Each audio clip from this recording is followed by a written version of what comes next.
is George Walker. I've had an absolutely amazing time living in Napa.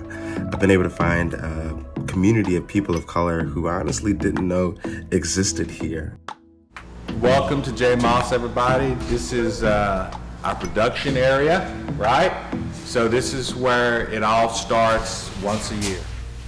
So all of these barrels are just resting comfortably in the dark at 54 to 55 degrees.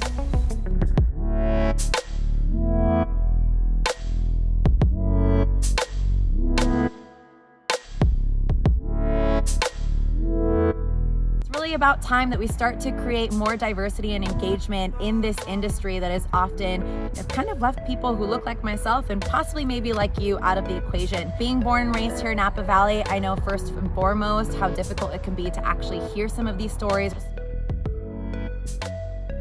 One of the things that's most exciting about the Napa Valley right now is the amount of diverse voices and perspectives we're seeing entering the valley after quite some time.